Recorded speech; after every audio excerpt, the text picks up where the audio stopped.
अरे सब जल्दी करो, अब क्या बारात निकल जाने के बाद आओगे? माँ आ गए बस हम लोग, चलिए। 1 मिनट बेटा, तू यहाँ क्या कर रही है? तुझे कहा था ना कि आज के दिन तू कमरे से बाहर नहीं निकलेगी। माँ जी, आज मेरे देवर की शादी है, मैं कैसे शादी में बिना जाए रह सकती हूँ? तू क्या चाहती है कि तुझ गंजी बहू को हम शादी में ले जाकर सारे समाज में अपनी नाक कटवाए? कहीं तेरे इस गंजेपन को देखकर मेरे संजू की शादी टूट गई तो?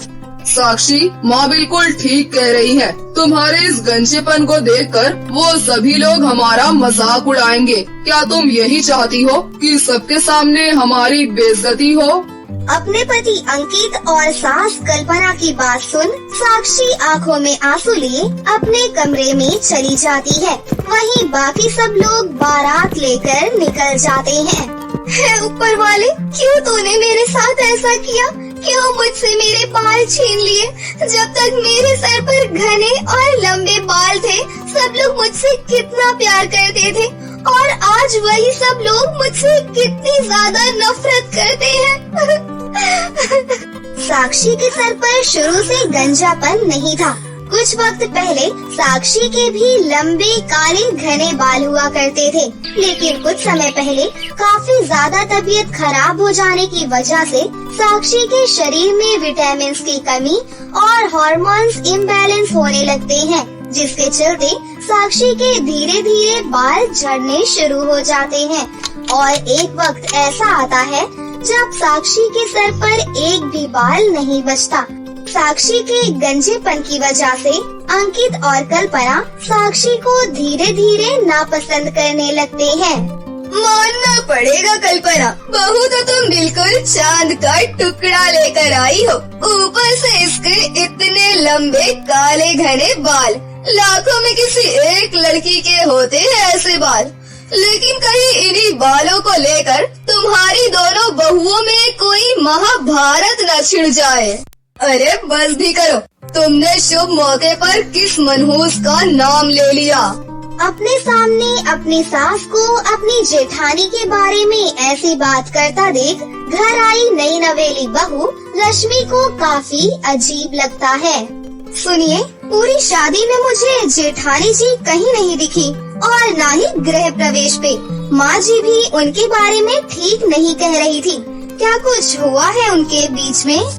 रश्मि के पूछने पर संजू रश्मि को साक्षी के गंजेपन के बारे में सारी कहानी बताता है, जिसे सुन रश्मि को अपनी जेठानी के लिए काफी ज्यादा बुरा लगता है। शादी का दिन गुजरता है और आज रश्मि अपनी पहली रसोई में तरह तरह के पकवान बनाती है और सबको डाइनिंग टेबल पर सर्व करती है। सभी को रश्मि के हाथ का खाना काफी पसंद आता है। वाह रश्मि बहू, सुंदर लंबे बालों के साथ साथ तूने तो खाना बनाने का हुनर भी काफी अच्छा पाया है। शुक्रिया माँ जी।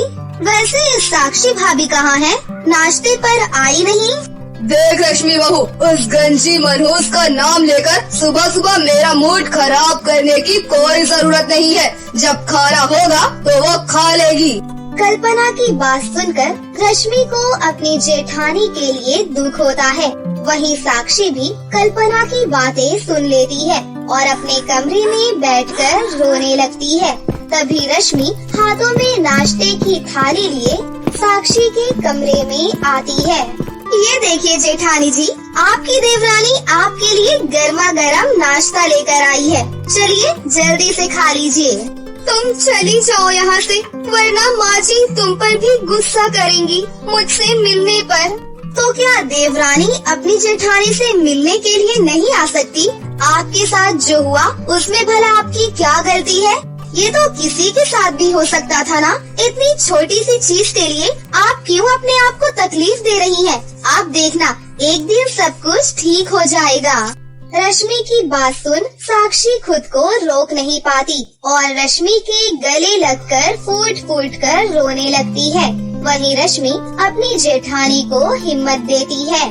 माँ, कितने दिन हो गए ना हम सभी को कहीं बाहर गए हुए। चलिए आज सब कहीं बाहर घूमने के लिए चलते हैं। ये तो बहुत अच्छा आइडिया है। मैं जल्दी से भाभी को भी जाकर बता देती हूँ। तेरा दिमाग तो नहीं खराब हो गया है? अब हम क्या उस गंजी को अपने साथ अपनी बेइज्जती करवाने के लिए लेकर जाएंगे? मैं तो कह रही हूँ तो भी जितना हो सके उससे दूर रह, वरना तेरे भी सर पर एक दिन इन लंबे काले घने बालों की जगह गंजापन होगा। माँ जी, ये आप किस तरह की बातें कर रही हैं? आप तो ऐसे कह रही हैं जैसे सर पर बाल न होना कोई भयानक बीमारी हो। तू देखना, एक दिन तेरी जेठानी की वजह से तू भी उसकी तरह ही गंजी हो जाएगी। अपनी देवरानी को अपने लिए अपनी सास से लड़ता हुआ देखकर कमरे में खड़ी साक्षी बहुत खुश होती है। साक्षी की जिंदगी में ये पहली बार था कि किसी ने उसके गंजेपन का मजाक ना उड़ाते हुए उसका सपोर्ट किया था। अरे भाभी, आप यहाँ हो और मैं आपको नीचे ढूंढ रही थी। मुझे आज शॉपिंग के लिए जाना है, आप चलिए ना मेरे साथ। रश्मि की बात सुन साक्षी शॉपिंग करने के लिए हाँ कह देती है और जाने से पहले एक स्कार्फ अपने सर पर अच्छे से बांध लेती है, जिसे देखकर रश्मि बोली, अरे भाभी, आपने ये सर पर स्कार्फ क्यों बांध लिया? ताकि कोई मेरे गंजेपन का मजाक ना उड़ाए। भाभी, आपको लोगों की बातों से क्यों फर्क पड़ रहा है? लोग क्या कहते हैं क्या नहीं, इसके बारे में आपको सोचना बंद करना होगा। आप जैसी हो हमारे लिए बहुत अच्छी हो। रश्मि की बात सुन साक्षी अपने गंजे सर से स्कार्फ निकालकर रश्मि के साथ जाकर मॉल में शॉपिंग करती है। मॉल में हर कोई मौजूद इंसान सिर्फ साक्षी के गंजे सर को ही देखे जा रहा था, जिसे देख साक्षी को काफी शर्मिंदगी महसूस होती है, लेकिन अपनी देवरानी की वजह से साक्षी काफी अच्छा भी महसूस करती है शॉपिंग पर जाकर। अरे सुजाता चाची, आप यहाँ? रश्मि बहू, हमारे घर पर कल कीर्तन है तो उसी के लिए बुलाने आई हूँ। पूरे परिवार को आना है और हाँ, तुम तो जरूर आना। पता है, कीर्तन में आधे से ज्यादा लोग तुम्हारे लंबे काले घने सुंदर बालों को देखने के लिए आ रहे हैं। लेकिन याद रहे, अपनी उस गंजी जेठानी को मत ले आना, वरना अच्छे खासे कीर्तन का कॉमेडी शो बन जाएगा। चाची, आप पढ़ी लिखी हैं। मुझे लगता था इस बात से आपको कोई फर्क नहीं पड़ेगा, लेकिन आप भी दूसरों की तरह ही निकली। अगर जेठानी जी कीर्तन में नहीं आएंगी तो मैं भी नहीं आऊंगी। रश्मि की बात सुन सुजाता का मुंह बन जाता है और वो वहाँ से गुस्से में चली जाती है। अब ऐसे ही कुछ दिन गुजर जाते हैं। अरे इस बुढ़िया को कोई चाय देने वाला इस घर में है या नहीं? जानते हैं सब कि बिना चाय पिए मेरे दिन की शुरुआत नहीं होती, लेकिन किसी को भी इस बात का ख्याल नहीं है। माँ जी, रश्मि किसी काम से बाहर गई है, ये लीजिए आपकी चाय। हे ऊपर वाले, अब तो मेरा सारा दिन खराब जाएगा। तुझ गंजी की शक्ल जो देख ली, तुझ गंजी को हर रोज देख देख कर अब मेरे भी बाल झड़ने लग गए। कितनी बार कहा है सुबह सुबह मेरे सामने मत आया कर। माँ जी, आज तक आपने जितनी बार भी मेरे गंजेपन को लेकर मेरा मजाक उड़ाया, मुझे ताने दिए, मैं हमेशा बर्दाश्त करती रही। लेकिन अब और नहीं, बल्कि मैं जैसी हूँ वैसी ही आप सब लोगों को अब मुझे एक्सेप्ट करना होगा। पहली बार साक्षी को अपने लिए खुद बोलता देख कल्पना का मुंह खुला का खुला रह जाता है। ऐसे ही कुछ वक्त और गुजर जाता है। मैं गाड़ी निकाल रहा हूँ, सब जल्दी से बाहर आ जाइए। सब लोग आ रहे हैं, आप और मैं तब तक चलते हैं। तुम कहाँ जा रही हो? ये मेरी ऑफिस की पार्टी है। तुम जैसी गंजी पत्नी को ले जाकर मुझे वहाँ अपनी बेइज्जती नहीं करवानी है। कितनी बार मना किया है कि तुम बस घर में ही रहोगी, लेकिन तुम होके बाहर जाने से बाज ही नहीं आती। अंकित चिल्लाते हुए गुस्से में साक्षी को उसके गंजेपन का एहसास दिलाते हुए उसकी बेइज्जती कर रहा होता है कि तभी वहाँ रश्मि आती है। बस करिए, और कितना जेठानी जी को तकलीफ देंगे। अगर ये गंजापन जेठानी जी को ना होकर आपके साथ या माँ जी आपके साथ होता और कोई आपके साथ ऐसा बर्ताव करता तो जेठ जी आपको कैसा लगता? आप तो इनसे प्यार करते थे ना? क्या यही प्यार है जो सिर्फ एक छोटी सी कमी के चलते नफरत में बदल जाए? और माँ जी आप, अगर ये सब आपकी बेटी के साथ होता तो आप भी उससे ऐसा ही बर्ताव करती। आप सब लोगों को तो शर्म आनी चाहिए। रश्मि साक्षी का हाथ पकड़कर उसे कमरे में ले जाती है। वहीं रश्मि की बातें सुनकर अंकित और कल्पना को भी अपनी गलती का एहसास होता है और वो साक्षी से माफी मांगने के लिए उसके पास जाती हैं। साक्षी बहू, आज जो भी कुछ रश्मि बहू ने कहा बिल्कुल सही कहा। अगर ये सब मेरे या मेरे बच्चों के साथ होता तो हम क्या करते, हमें कैसा महसूस होता? आज मुझे इस बात का एहसास हो रहा है। तुम्हारे साथ तो मैंने जीने मरने की कस्में खाई थी, लेकिन एक छोटी सी चीज की वजह से मेरा प्यार कब नफरत में बदल गया मुझे पता ही नहीं चला। साक्षी, मुझे माफ कर दो। अपनी सास और पति को अपनी गलती का एहसास होता देखकर साक्षी उन्हें माफ कर देती है। वहीं रश्मि साक्षी को एक अच्छे हेयर स्पेशलिस्ट के पास लेकर जाती है और स्पेशलिस्ट की मदद से रेगुलर हेयर प्रोडक्ट्स और मेडिसिन खाने की वजह से अब धीरे धीरे साक्षी का गंजापन दूर होने लगता है और सिर्फ कुछ ही महीनों में देवरानी जेठानी के बिल्कुल एक जैसे काले लंबे घने बाल हो जाते हैं। एक दिन जब दीपिका सोकर उठी तो जोर जोर से चिल्लाने लगी, अरे मेरे बाल कहाँ चले गए? मैं गंजी कैसे हो गई? मेरे बाल! और ये कहकर वो जोर जोर से रोने लगती है। तभी वहाँ पर उसकी माँ और उसकी सौतेली बहन पूजा आ जाती हैं और उसे गंजा देखकर वो लोग भी हैरान हो जाते हैं। एक गांव में दीपिका अपने माता पिता और एक सौतेली बहन के साथ रहती थी। उसकी सौतेली बहन पूजा काफी काली थी, पर वहीं उसके बाल बहुत ज्यादा लंबे थे, जिस वजह से दीपिका हमेशा उससे जलती थी, क्योंकि वो गोरी होने के बावजूद भी उतनी सुंदर नहीं थी जितनी पूजा थी। और उसके बालों की तो हर कोई तारीफ करता था।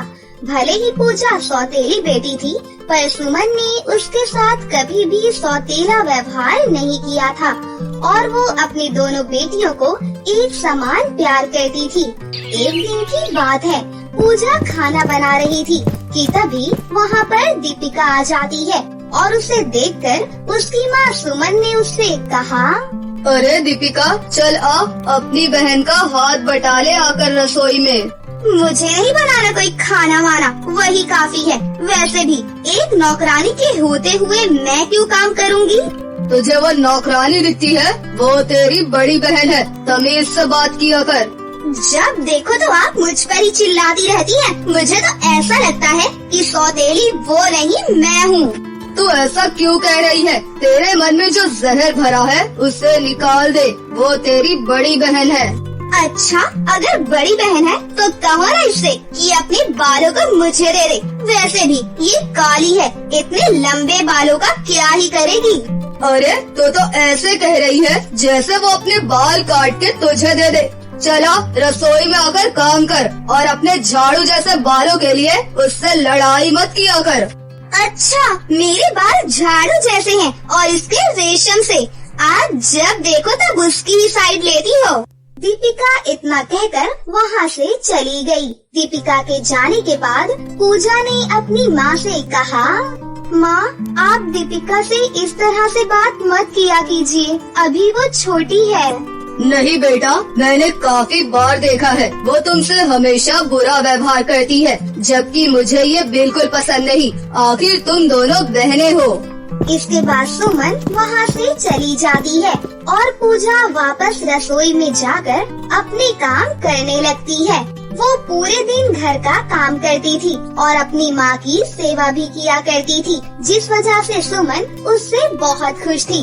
तो वहीं दीपिका उससे बहुत ज्यादा नफरत करती थी और खास तौर से उसे पूजा के लंबे बाल तो बहुत बुरे लगते थे। धीरे धीरे समय गुजर रहा था। एक दिन पूजा अपने बालों में तेल लगा रही थी, तभी वहाँ पर दीपिका आ जाती है और वो उससे कहती है, अच्छा तू कौन सा तेल लगाती है? मुझे भी बता, मुझे भी अपने बालों में वही तेल लगाना है। मैं तो सरसों का तेल लगाती हूँ, ला तेरे बालों में भी वही लगा देती हूँ। क्या तू मुझसे झूठ बोल रही है ना? मुझे पता है तू चाहती ही नहीं है कि मेरे बाल भी लंबे हो, क्योंकि फिर मैं तुझसे ज्यादा सुंदर दिखूंगी। ऐसा कुछ भी नहीं है बहन, मैं तो काली हूँ, मुझे तुमसे क्या ही जलन, तू तो वैसे भी मुझसे बहुत सुंदर है। नहीं, तू तो बस ऐसे ही कह रही है, देखना एक दिन मेरे बाल भी लंबे हो जाएंगे। इसके बाद दीपिका वहाँ से चली गई और उसके जाने के बाद पूजा काफी ज्यादा दुखी हो गई, क्योंकि वो कभी भी अपनी बहन को दुखी नहीं करना चाहती थी। वो हमेशा यही चाहती थी कि उसकी बहन उससे प्यार करे, पर दीपिका उसके साथ कभी भी अच्छा व्यवहार नहीं करती थी। इसके बाद पूजा अपने बालों में तेल लगाने लगती है और वही दीपिका अपनी सहेली तानिया के पास आती है और बोलती है, अरे तानिया, क्या तेरे पास कोई ऐसा तेल है जिससे मेरे बाल भी लंबे हो जाएं? क्यों, तेरी सौतेली बहन ने तुझे नहीं बताया क्या? उसके बाल तो कितने लंबे हैं, मुझे तो उसके बाल देखकर बड़ी जलन होती है। हाँ, तू एकदम ठीक कह रही है, एक तो काली कलूटी है, ऊपर से बाल भी इतने लंबे हैं कि पूरी नागिन लगती है। सही कहा तूने, उससे तो टीवी सीरियल में नागिन होना चाहिए था। और ये कहकर वो दोनों हंसने लगती है। तभी वहाँ से एक बूढ़ी औरत गुजरती है और वो उन दोनों को हंसता हुआ देखकर उनसे कहती है, अरे क्या हुआ, क्यों इतना हंस रही हो बेटा? अरे कुछ नहीं अम्मा, बस ऐसे ही। तुम बताओ कहाँ जा रही हो और ये तुम्हारे हाथ में क्या है? अरे ये मैंने तेल बनाया है, इससे बाल बहुत लंबे हो जाते हैं। क्या तुम सच कह रही हो? हाँ, मैं बिल्कुल सच कह रही हूँ। यदि तुम्हें यकीन नहीं होता तो मेरे बालों को ही देख लो। और ये कहकर वो उन दोनों को अपने बाल दिखाती है। उसके बाल भी काफी लंबे थे, जिसे देखकर वो दोनों काफी हैरान रह जाती हैं। फिर उस बूढ़ी औरत से कहती हैं, क्या ये तेल आप मुझे दे सकती हैं? नहीं, ये तेल तो मैंने सिर्फ अपने लिए ही बनाया है। हाँ, अगर तुम्हें ये तेल चाहिए तो इसके बदले तुम्हें मुझे कुछ देना पड़ेगा। पर हमारे पास तो कुछ भी नहीं है, आपको क्या चाहिए? तुम्हारे पास जो भी है दे दो, वरना मैं तुम्हें अपना तेल नहीं दूंगी। ये सुनकर दीपिका भागी भागी अपने घर जाती है और चुपचाप अपनी माँ के पर्स से पैसे निकाल लाती है। फिर उस बुढ़िया को दे देती है, जिसके बाद वो बूढ़ी औरत उसे वो तेल दे देती है। वो तेल पाकर दीपिका बहुत खुश हो जाती है और तानिया से कहती है, अब देखना मेरे बाल भी बहुत लंबे होंगे, तब मैं उसे बताऊंगी। ज्यादा अपने बालों का घमंड दिखाती है। जब तेरे बाल लंबे हो जाएं, तो मुझे भी ये तेल दे देना, मुझे भी अपने बाल लंबे करने हैं। हाँ हाँ जरूर कर लेना। वैसे भी खरबूजे को देखकर खरबूजे का रंग बदलता ही है। तू तो ऐसे कह रही है जैसे खुद कितनी अच्छी हो।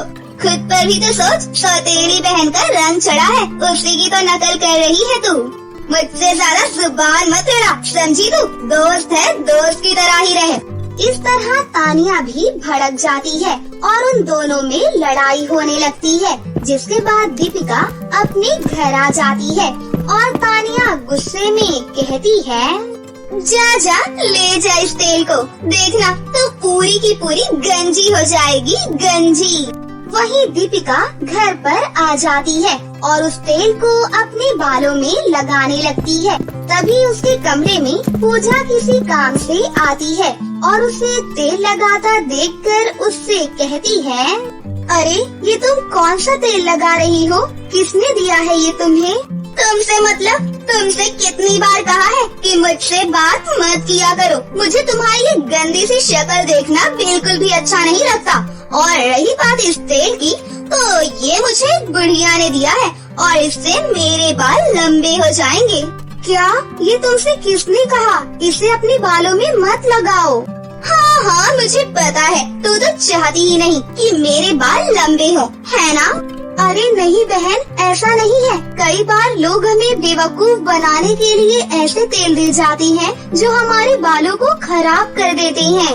नहीं, मुझे तेरी कोई बात नहीं सुननी। मुझे तो यही तेल लगाना है, यही तेल लगाना है। और ये कहकर दीपिका उस तेल को लगा लेती है। धीरे धीरे दिन गुजरते जाते हैं। फिर एक दिन की बात है, जब दीपिका सोकर उठती है तो उसके सर पर कुछ ही बाल बचे थे। उसके सारे बाल झड़ गए थे। ये देखकर वो जोर जोर से चिल्लाने लगती है। उसकी आवाज सुनकर वो दोनों कमरे में आती है और दीपिका को गंजा देखकर उसकी माँ उससे कहती है, अरे बेटी, ये क्या हो गया? तेरे बाल कहाँ चले गए? मुझे नहीं पता माँ, ये क्या हो गया? तभी पूजा को याद आता है कि दीपिका एक तेल लगाया करती थी और वो अपनी माँ से कहती है, माँ, ये सब उस तेल की वजह से हुआ है। दीपिका को वो तेल किसी ने दिया था। क्या? कौन सा तेल? पूजा उस तेल की शीशी को लाती है और सुमन को दिखाती है। तो सुमन शीशी को देखकर दीपिका से कहती है, अरे ये तुम्हें किसने दिया? ये तो बालों को खराब करने वाला तेल है। इससे सारे बाल झड़ जाते हैं। क्या? मुझे नहीं पता। मुझे तो एक बुढ़िया ने दिया था और कहा था मेरे बाल इससे बहुत लंबे हो जाएंगे। अच्छा, तो उस दिन तुम ही मेरे पर्स से पैसे निकाल कर लेकर गई थी। अब देखा तुमने अपनी बहन से नफरत की वजह से अपना ही घाटा कर लिया। तुम अपनी बहन से इतनी नफरत करती थी कि तुमने अपने बालों को ही खो दिया। ये सुनकर दीपिका काफी ज्यादा दुखी हो जाती है और रोने लगती है। इस पर पूजा ने उससे कहा, बहन तुम मत रो, मैं तुम्हारे बालों को लंबा कर दूंगी। तुम कैसे करोगी? तुम तो चाहती ही नहीं थी कि मेरे बाल लंबे हो। नहीं बहन, ऐसी बात नहीं है। तुम शांत हो जाओ, देखना कुछ ही दिनों में तुम्हारे बाल पहले जैसे हो जाएंगे। और उसके बाद वो रोजाना दीपिका के सर की चंपी किया करती थी और कुछ ही दिनों में दीपिका के बाल पहले जैसे और उससे भी ज्यादा लंबे हो गए, जिसे देखकर उसे काफी खुशी होती है और वो पूजा से माफी मांगते हुए कहती है, मुझे माफ कर दो, मैं हमेशा तुमसे नफरत करती रही, तुम्हारे काले रंग से और तुम्हारे बालों से जलती रही। मुझे पता लग गया है कि ऐसा करना मेरी बेवकूफी थी। मुझे माफ कर दो। मुझे खुशी है कि तुम्हें अपनी गलती का एहसास हुआ। इसके बाद वो दोनों बहनें हंसी खुशी से रहने लगती हैं और अब दीपिका को भी पता लग गया था कि हमें किसी के साथ बुरा व्यवहार नहीं करना चाहिए, क्योंकि आप जैसा दूसरों के साथ करते हैं वैसा ही आपको मिलता है। तो दोस्तों, कैसी लगी आपको हमारी ये कहानी? अगर आपको हमारी कहानी अच्छी लगी हो तो इसे जरूर लाइक करें, साथ ही हमारे चैनल को सब्सक्राइब भी कर लें और बेल आइकन को दबाना ना भूलें। मिलते हैं अगली वीडियो में। धन्यवाद।